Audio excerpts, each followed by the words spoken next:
You're listening to Listen More with Paige Krystal Wilcox.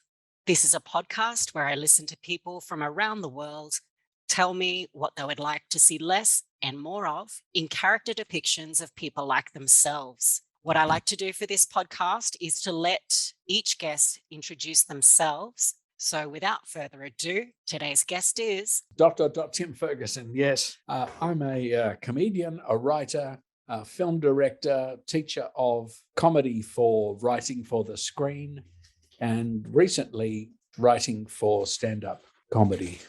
And that's something else will occur to me. Oh, yes, and I write the Ferguson report in the newdaily.com.au, which I've just sent off. I've been writing it every Friday for nearly 5 years. It's withering political satire. It's withering. So that's what I do. Thank you so much for introducing yourself. Oh, Paige, it was great to take the weight off your shoulders. I feel so much lighter. I've been very excited to chat to you for quite a while. I knew that you would have very valuable insight on this specific topic. In terms of whatever type of media you want to talk about, when you see yourself reflected in media, is there anything in particular that pisses you off? The first thing is I've got multiple sclerosis, so I'm in a wheelchair because my legs don't work very well. My left arm is fairly useless. The symptoms oscillate, or they used to. It'd get better. It'd come and go. They call it relapsing, remitting MS. Where it's here today, gone tomorrow, like an Australian Prime Minister, fingers crossed. So quite often, because not many people, even neurologists, don't understand MS, the media in an interview, say, are always ready to catastrophize the whole thing. It's like, so tell us about your MS. The diagnosis must have been very difficult. No, not really. I was diagnosed. I went, great. Now I know all these different symptoms come from the same place. So my vision, or the legs and the arm, and buzzing and ringing and zapping and burning and all those things. So it all comes from my tiny little brain. If we can find the brain, we can fix it. And of course, they don't like that because they'd rather hear that being diagnosed was perhaps the worst day of my life. But I went straight from being told to be diagnosed to being grumpy for about an hour because, oh shit, this is going to get in the way of things. And then immediately spent the rest of the afternoon planning what I was going to do. And now I'm doing it. So it does annoy me that when, people with any kind of disability are spoken to in the media, it's always as if that the disability is the driving force in their life. Most people with a disability, unlike those people who can say, I identify as non-gender binary, or identify as a gay person, or firstly as, a person of Greek origin, whatever it might be, people with disabilities quite often will do the opposite, where they will say, my disability does not define me. I refuse to let my letter, which is D, actually define me in any way. And I would rather people talk about what I can do, what I will bring to a project than my supposedly capital I identity. This is why in real life, Paige, when I go to meetings with government bodies, they're always the worst, where they say, everybody come and have a disability meeting. The first time I went to this, I thought, this is great. And I thought, hang on, what is it called? No, it's not actually disability, was it? It's called inclusion. And I turn up and it's a room full of LGBTQIA people of a very narrow bandwidth of cultures, ethnic identities, and of course, race. And I was the only person with disability. Now, there were at least 20 people in this supposedly diverse group. And I realized the one thing that's missing here is they've got the numbers wrong. People with disability, PWD as they call them, have all the numbers. Over 20% of the population are eligible for being described as a person with a disability. So to be the only person out of 20 seemed a bit silly when really there should have been 5 people with disabilities. It's impossible to disagree with you on that point when you bring those figures into it. I'm launching a campaign this year because I'm a bit tired of hearing about all of the groups, all of the identities. There was an episode of Q&A on the other night that was about whether Shakespeare is still relevant or not. This is an hour of television going around Australia talking about something that is nowhere near as important as what I'm about to talk about next year. And what I'm going to talk about is fuck Shakespeare. Do as much Shakespeare as you like. But in the meantime, 50% of that 20% of Australians suffer permanent unemployment. They should put some running shoes on and start looking at who really needs their help.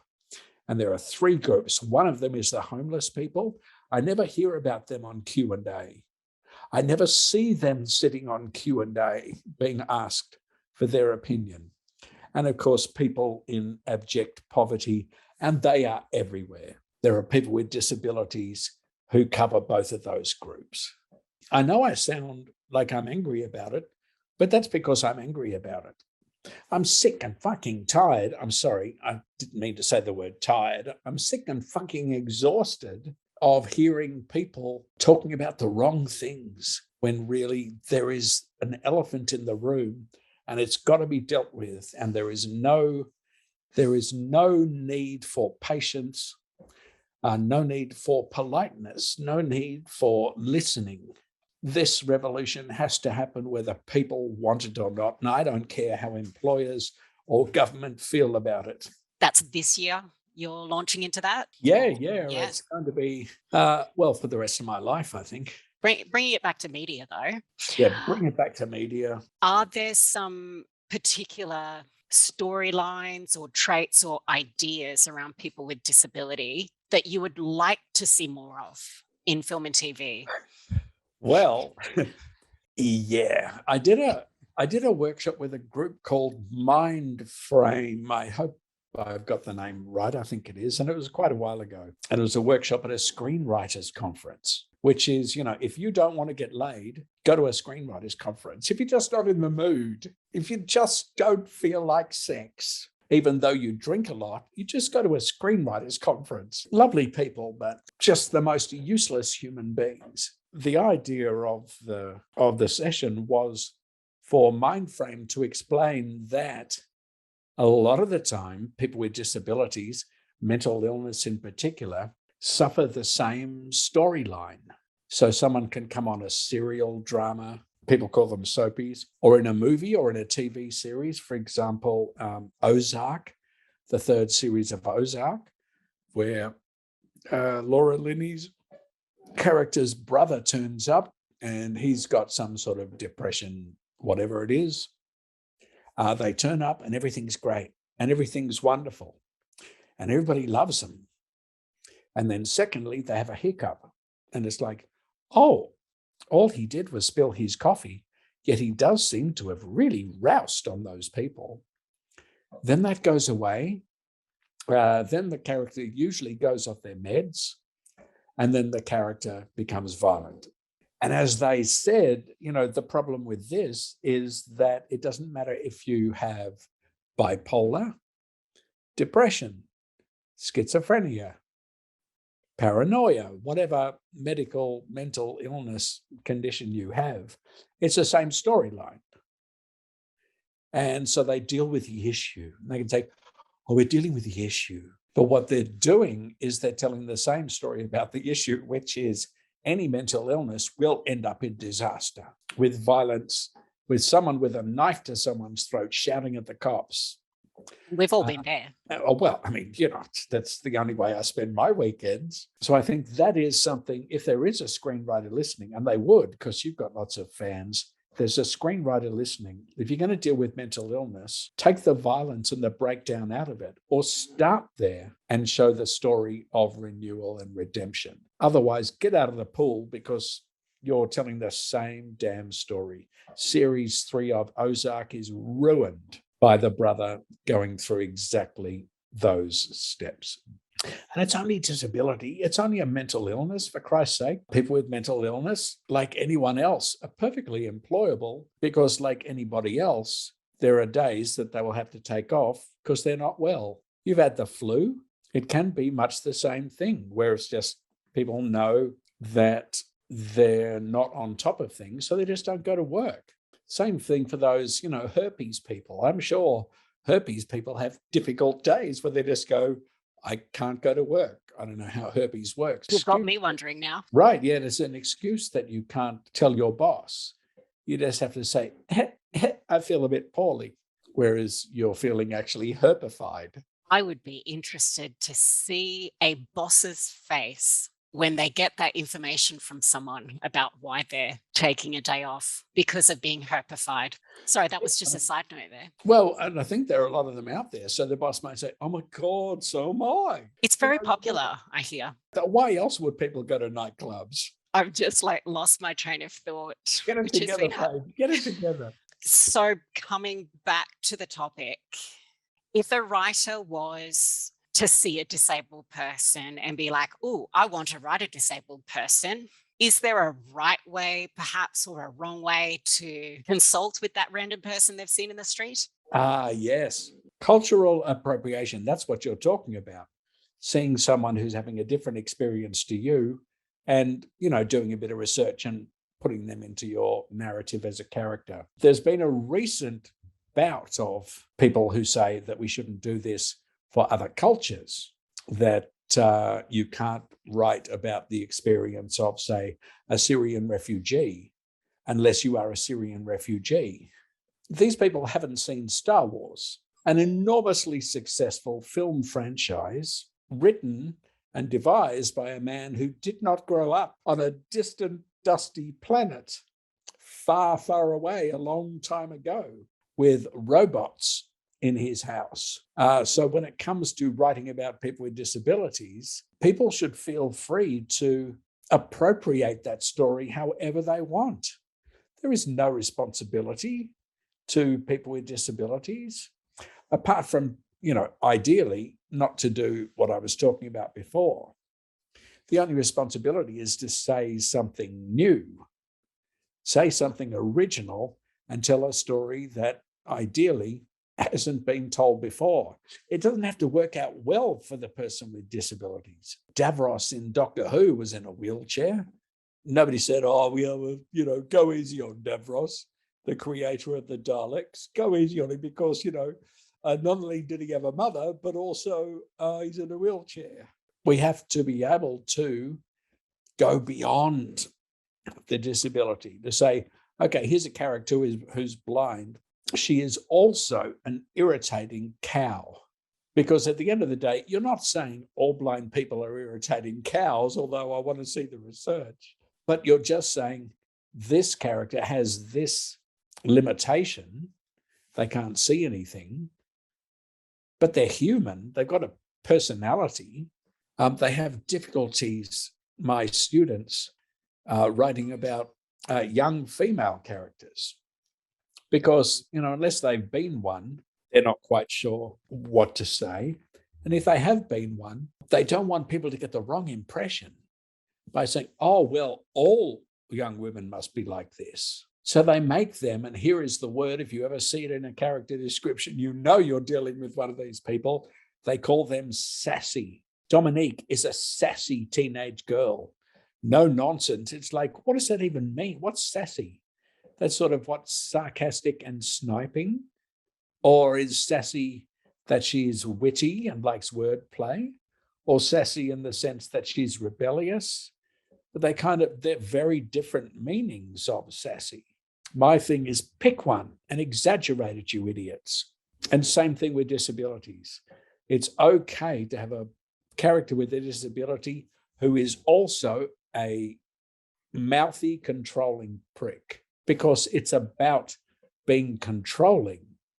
It's got nothing to do with the fact that they're wearing a hearing aid, but people go very gently. So quite often I go to meetings where they say, and so Tim, you've got a disability. So how do you think this character should be portrayed? It's like, well, however the writer wants. I don't sit and watch a film where someone's in a wheelchair and say, they better be careful, because I don't want people getting the wrong impression or walking out saying, I hate people in wheelchairs. I think the audience is smarter than government funding bodies think. So yeah, culturally appropriate the whole thing. And I'm an old white man, what am I, 58? I'm white, I'm many other things, but so everything I say can be appropriated, because anybody can depict an old white man as, being a neo-Nazi. And nobody walks out and saying, oh, yeah, but so they, those old white men, they've done a lot for us, financially. They still did build the Harbour Bridge. We are going to have to wrap up. I'm trying to keep them short and snappy, not sassy, to just make them more accessible. Quick information to give them a little bit of insight, and then they can go a little bit further and put in a bit more effort. So are they creative people that it's going out to? Yeah, mainly people who create content. More specific within that, people who really want to create content with diverse characters, but they're scared of walking on eggshells, or they just don't know what to do. They're wondering, do they need to bring in a committee? I'll answer those questions. You may be interested in a certain identity, whatever it might be, or getting a bunch of them in there. And these days, if you want to get a TV network to talk to you, it's always a good idea to have a variety of, diverse whatevers. If you're worried about treading on their toes, don't be. You don't have to consult with them. It's called the internet. It's called Google research. And you'll be able to find all sorts of info, say, about multiple sclerosis. And lots of people who've gone and bitched and moaned about whatever they're experiencing. And you can use that in your scripts. And also you can use your, what's that word? Oh yeah, imagination. Use your freaking imagination. Stop pussyfooting around and make sure that you are not trying to improve the lot of anybody. You're trying to tell a story with people, and people are not perfect. Mother Teresa apparently was a controlling cow.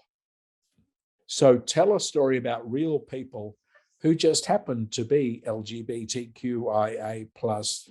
You forgot the D. Or D. Yeah, those D people. And the thing is that the outer shell of these characters, unless it's really part of the story, should be secondary. Because if you're making their identity the most important thing in your life, say, they're gay and that's the most important thing in their life, then you haven't spent time with gay people. Because apart from, fucking, they do other stuff as well. Well, thank you very much for imparting your wisdom for an eager audience. I know there'll be people who are very interested, and perhaps some people who will be offended, which is always interesting for me. That's good, of course. Knock yourself out. If you're going to be offended about stuff, it's because you walked in and offense was in your back pocket and you were waiting for a particular topic, and then you went, right, that's it, I'm pressing the button, I'm offended. If you are offended, just relax and enjoy being offended, knowing that my intention was clear and simple and benign. How you react to the intention, how the impact affects you is all on you. You have to think, what is the intention? What's the impact? They're two different things. Trust me, I've been doing this for a long time. And if I wanted to offend you, I would have charged you money and you'd be buying a ticket to my comedy show. You've been listening to Listen More with Paige Krystal Wilcox. If you or someone you know would like to be a guest on this podcast, head to my website, paigekrystalwilcox.com, and don't forget to share and subscribe.